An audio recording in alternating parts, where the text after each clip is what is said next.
Assalamualaikum warahmatullahi wabarakatuh. Perkenalkan, nama saya Yayat Nurmayanti. Saya calon guru penggerak angkatan 9 dari Kabupaten Lebak. Kali ini saya tidak sendiri, saya ditemani oleh rekan saya, Ibu Wiwi Kwiningsi.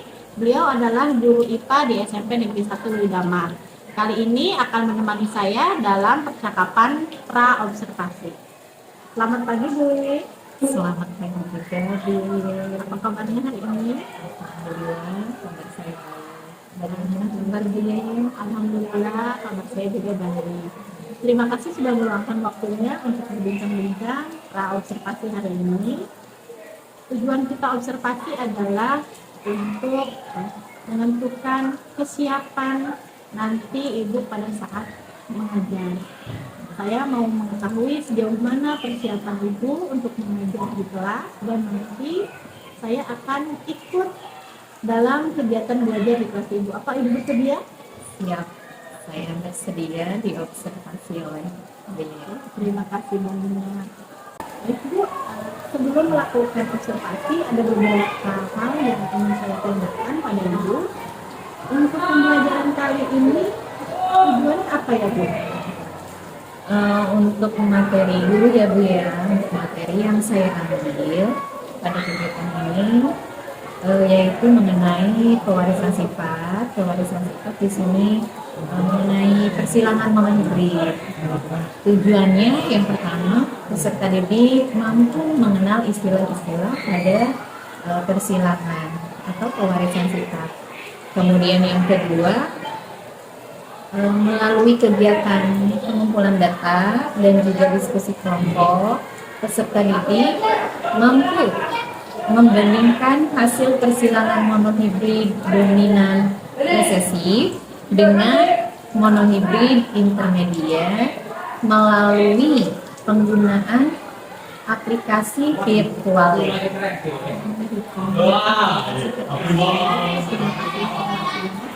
Bisa diceritakan metode, media, serta strategi apa yang mau Ibu kembangkan dalam observasi kita kali ini? Baik. Untuk media yang saya gunakan di sini, dari saya pribadi sebagai guru, saya menggunakan media slide PowerPoint, kemudian saya juga menggunakan Hangout, kemudian LKPD yang nantinya di dalamnya itu berisi langkah-langkah yang akan dikerjakan oleh peserta didik. Kemudian saya juga menggunakan virtual lab yang nantinya anak juga menggunakan virtual lab tersebut melalui langkah-langkah yang terdapat pada LKPD. Kemudian untuk metodenya saya menggunakan metode saintifik, dan modelnya saya menggunakan model di Discovery Learning.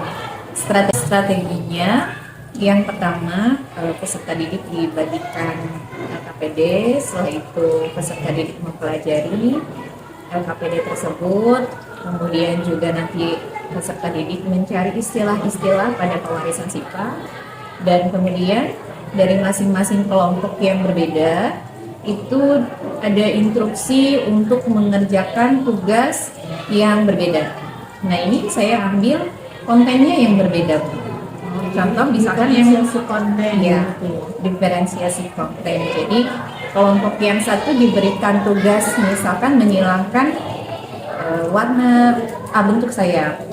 Kemudian kelompok yang lain ada yang menyilangkan warna matanya, dan yang lainnya itu berbeda, tidak sama antara satu kelompok dengan kelompok yang lainnya.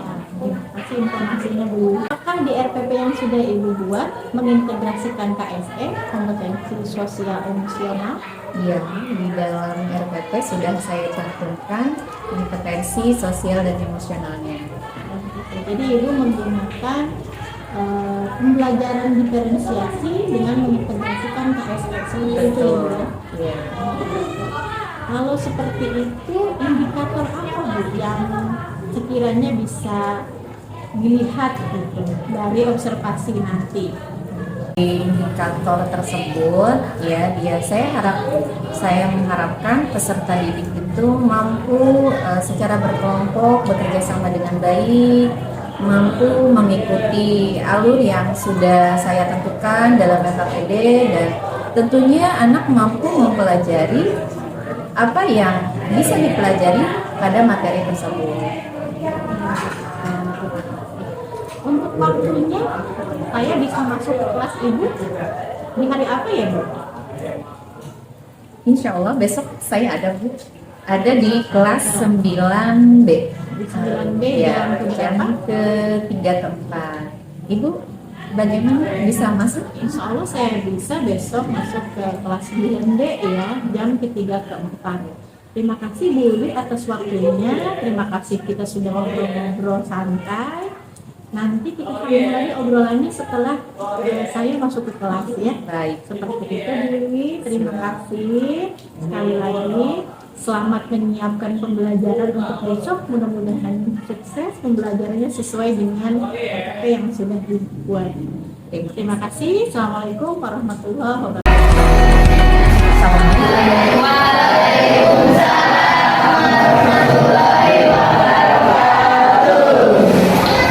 Kabar semuanya. Sudah siap kita belajar nih? Untuk memulai kegiatan hari ini, seperti biasa, kita awali dengan berdoa.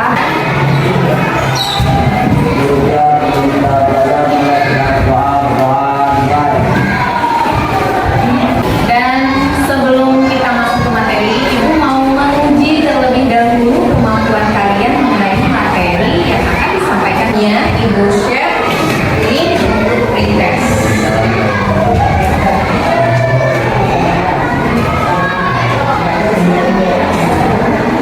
Sudah ada?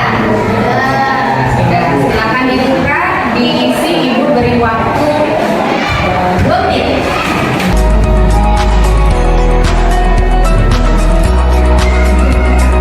Berikan pada pertemuan yang lalu materi apa? Ada yang ingat? Kemarin Ibu menyampaikan materi tentang apa? Materi genetika. Materi genetika. Apa itu materi genetika? Ada apa saja? Ada kromosom, ada DNA, dan juga RNA. Apa itu DNA?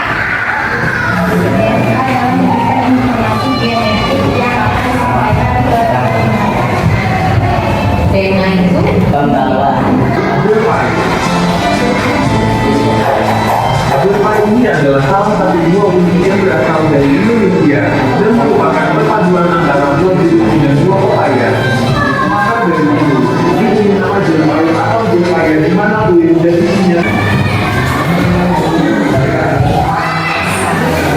apa yang tadi kalian simak? Persilangan genetika antar dua. Persilangan genetika atau mengapa harus direkayasa genetik? Akan bukan rangkaian dengan bentuk berikan rangkaian yang baru. Apa semua? Memperindah bentuk buah. Kemudian tadi rasanya.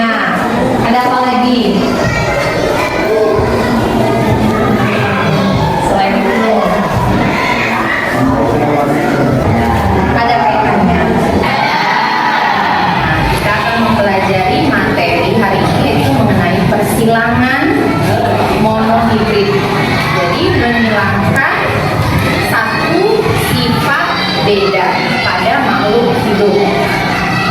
Bagaimana prosesnya? Seperti pada gambar yang tadi, bisa menghasilkan jenis buah yang baru dari dua individu yang berbeda. Prosesnya akan kita gali hari ini melalui persilangan monohibrid. Nah, yang akan sampaikan dulu, kalian akan menerapkan dua macam persilangan monohibrid pada soal dengan benar di LKPD yang akan Ibu bagikan. Kemudian yang ketiga, mengaitkan istilah-istilah dalam pewarisan sifat dengan persilangan monohibrid. Minimal 3 istilah itu kamu ketahui, kamu pelajari, sehingga kamu nanti bisa menyelesaikan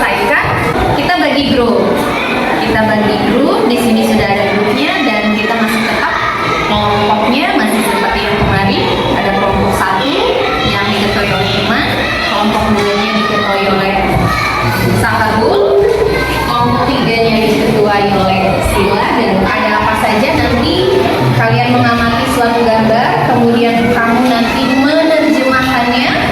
Setelah itu membuat buah-buah pertanyaan dan juga menjawabnya dari gambar tersebut.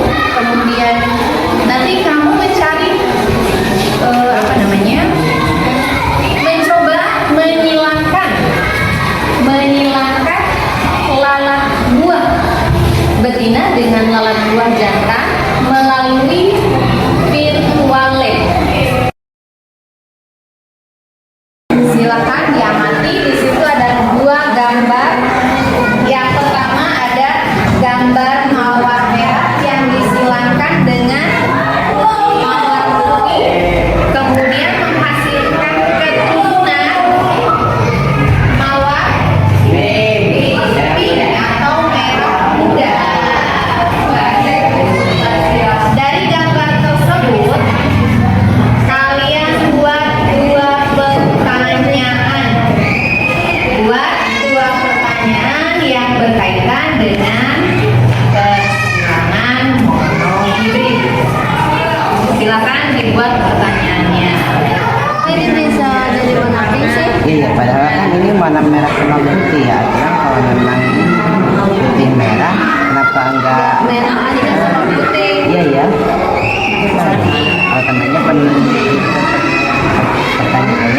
mengapa dengan mawar merah dan mawar putih bisa menghasilkan keturunan berwarna merah muda? Mengapa tidak berwarna merah? Mengapa? Mata. Kalau yang betina berwarna putih, kalau yang jantannya warna merah. Sudah dilihat hasil dari keturunan pertamanya? Sudah. Coba sekarang kalau sudah lanjut ke keturunan keduanya, kalau di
istilah dalam persilangan merahibi, yaitu parental yaitu induk atau orang tua, filial atau keturunan, gamet yaitu sel kelamin, ada dua macam yaitu sperma dan ovum, fenotip sifat yang tampak dan dapat diamati, genotip yaitu susunan gen sehingga mempengaruhi fenotip, dilambangkan dengan huruf BB, HH, BBK, TTH, HRR dan lain-lain.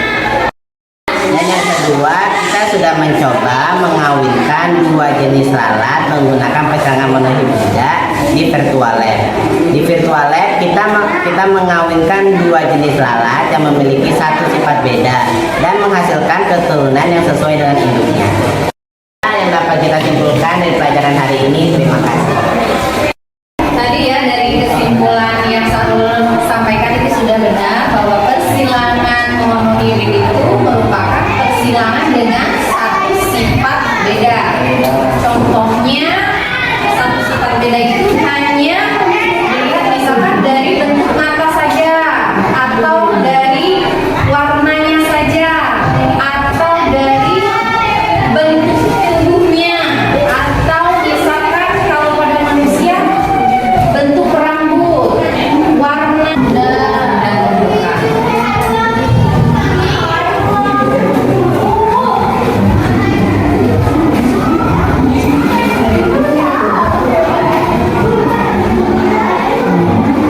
Kegiatan berikutnya nanti kalian akan mempelajari persilangan di hibrid.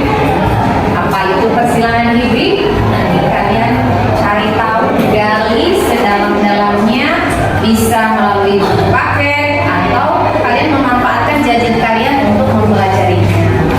Nah, untuk kegiatan hari ini bagaimana perasaannya? Paham untuk materi ini? Oke, bisa dipahami. Sudah memahami istilah-istilah penting yang ada di Oke, sudah. Kalau sudah, alhamdulillah kegiatan atau tujuan kita hari ini sudah tercapai dengan baik. Nah, hari ini kita tutup kegiatan kita hari ini dengan berdoa.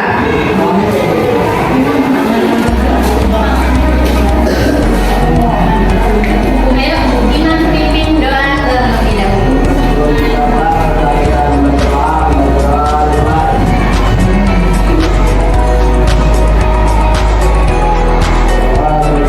Waalaikumsalam warahmatullahi wabarakatuh. Terima kasih Bu Wiwi atas waktunya. Kita lanjutkan obrolan kemarin, obrolan kita di pra-observasi, dan sekarang mengobrol lagi kita di pasca observasi. Tadi saya sudah melihat pembelajaran yang Bu Wiwi laksanakan di kelas. Alhamdulillah luar biasa, bagus sekali. Dari kejadian tadi, mungkin Bu Wiwi bisa menceritakan bagaimana rasanya diobservasi oleh rekan sejawat. Itu mangga diceritakan. Ya, baik Bu Yaya, terima kasih atas penilaiannya. Jadi perasaan saya pertama, saya jujur deg-degan karena memang saya juga pernah disupervisi, dan kali ini saya disupervisi langsung oleh rekan sejawat saya, dan itu di awal membuat konsentrasi saya sempat buyar Bu, karena apa?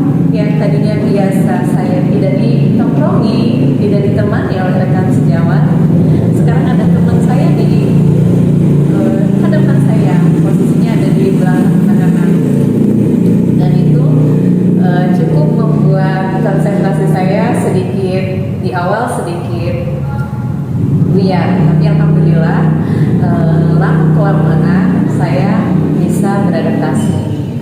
Alhamdulillah ya, ternyata perasaannya yang awalnya itu sempat merasa gugup mungkin gitu ya, karena ditungguin oleh rekan sejawat.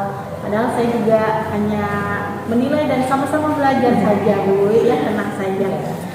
Dari yang sudah kita lakukan tadi, dari yang sudah Bu laksanakan tadi pembelajaran di kelas, ada tidak yang misalnya masih merasa belum maksimal atau masih belum tercapai indikatornya? Ada tidak ya?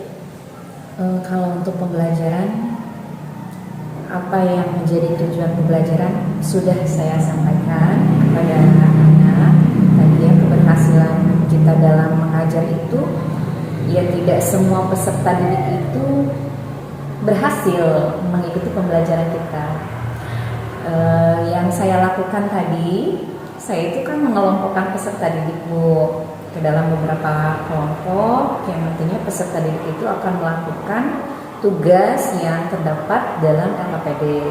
Dan saya juga di sana mengenalkan kepada peserta didik penggunaan virtual lab. Dan ternyata pada kenyataannya harapan saya bahwa semua peserta didik itu mampu menggunakan virtual lab. Dan pada kenyataannya ternyata dalam satu kelompok itu masih ada beberapa siswa yang kesulitan, yang kebingungan untuk menggunakan aplikasi virtual lab tersebut. Terutama aplikasi tersebut memang berbahasa asing gitu. Gitu. Jadi ya itu kendalanya lebih dari aplikasinya ya, Iya, jadi karena belum terbiasa mungkin. betul. Jadi kita juga gurunya harus lebih ekstra mendampingi peserta didik tersebut gitu. Oh, jadi ada yang belum optimal. Betul Belum sekali. optimal di pada kegiatan tadi karena tadi gangguan dari aplikasi. Sebenarnya bukan gangguan, tetapi mungkin peserta didik ini belum terbiasa saja ya, belum terbiasa. Dan apa ini baru pertama kali menggunakan virtual lab? Baru pertama kali Baru pertama dan kali. ini terasa asing ya. Bahasa asing bagi mereka, Terasa asing. seperti itu ya. Tapi sudah bagus tadi, saya lihatnya sudah luar biasa. Terus anak-anak juga sudah aktif. Terus di sana juga Bu Wiwi sudah mengintegrasikan KSE sehingga di kelas itu tercipta suasana aman, nyaman dan menyenangkan bagi anak. Terima kasih Bu Wiwi. Ada lagi yang mau disampaikan? Yang ingin saya sampaikan mudah-mudahan ya ini tidak observasi ini tidak hanya dilakukan pada saya pribadi, tapi pada teman-teman juga, teman-teman yang lain untuk apa ya, untuk perbaikan kita, gitu, untuk perbaikan guru mata pelajaran ke depannya. Terutama yang saya mungkin ya sering-sering nanti Bu Yayat untuk mengobservasi karena saya juga butuh apa ya, perbaikan pada diri saya. Untuk rencana perbaikan jika nanti dilakukan lagi observasi, Ya, kira-kira apa yang mau dikembangkan lagi perbaikan untuk pembelajaran berikutnya?